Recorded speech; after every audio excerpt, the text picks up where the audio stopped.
Bonjour, bonjour. Aujourd'hui, je vous présente les deux sujets qu'on va voir dans ces jours qui viennent de passer ou qui viendront. Je m'explique. Hier, j'ai fait une première publication concernant la blessure du rejet. La blessure du rejet que je vous ai décrite, je vous ai créé un texte pour vous mettre en situation. Il est rattaché avec un bébé. Quelle étape qu'il vit lorsqu'il est dans le ventre de maman, à l'étape de la sortie et qu'est-ce qu'il doit faire maintenant par lui-même. Donc, c'est pour ça qu'il vit le rejet de maman, de ne plus se souvenir directement dans le ventre aux besoins de bébé. Donc, en résumé, il a besoin de lui-même prendre son boire. Il a besoin lui-même de respirer et autres et autres. Donc, pour certains bébés, pas tous, je vous sécurise, ça peut arriver que ça fait des rejets par la perception de bébé. Parce que c'est normal, tout être humain a des perceptions positives, négatives, et ce, à tout âge. Dès l'instant qu'on est même dans le ventre de maman, on peut déjà avoir des perceptions parce qu'on a le ressenti de l'émotion de maman.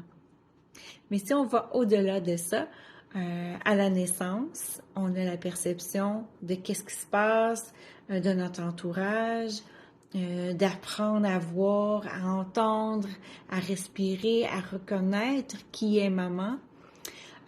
Ça va très, très, très loin. Jusqu'à temps que nous soyons adultes et ça s'arrive au décès, bien entendu.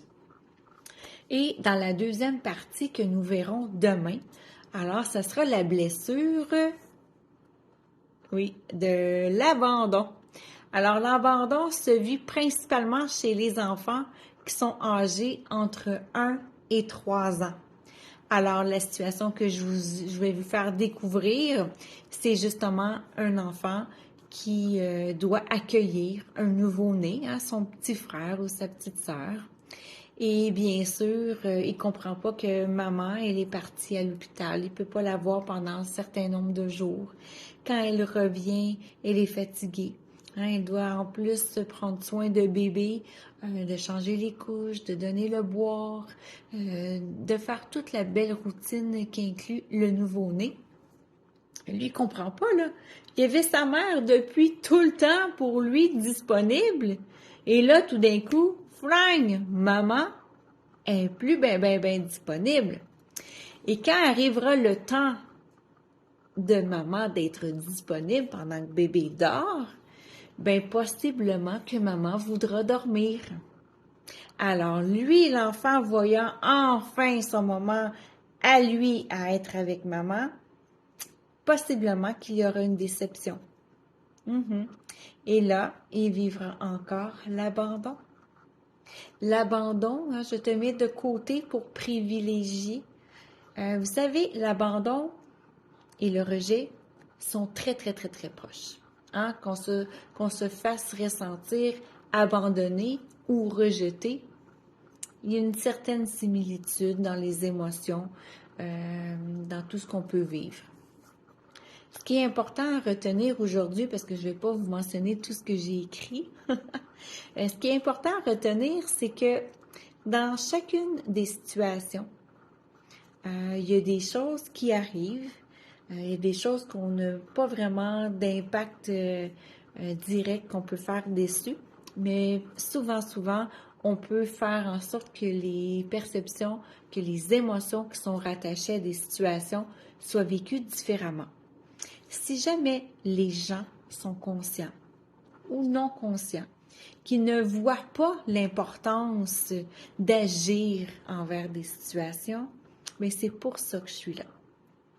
Je suis là par simplement appuyer, venir aider, diriger, guider, d'accompagner, là, c'est la partie la plus importante.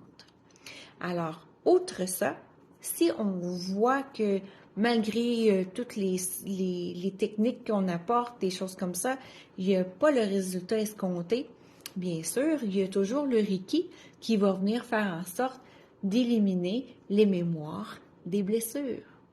Alors, peu importe la façon que vous choisissez de grandir, d'évoluer dans des situations désagréables pour les mettre justement plus favorables, alors, je voulais simplement que vous sachiez que je suis là pour vous. J'ai l'expérience nécessaire. En plus, moi, je suis mère de 3 enfants. Alors, j'ai travaillé dans les milieux scolaires, en service de garde. Je suis une aidante à domicile. Donc, oui, je travaille beaucoup avec les enfants, mais je travaille aussi avec nos grands-parents, avec les proches aidants des familles. Alors, moi, je suis là du début à la fin hein, du cycle de la vie. Alors, à la naissance jusqu'au décès. Alors, je vous confirme et je vous rassure, je suis la personne que je crois qui est vraiment bien qualifiée pour pouvoir vous outiller. Alors, si ce message résonne en vous, je vous invite à communiquer avec moi en privé. C'est beaucoup plus personnel, plus discret. Hein? La loi de la confidentialité, j'y crois et je le respecte. Alors, je vous dis à très bientôt. Au plaisir. Bye bye.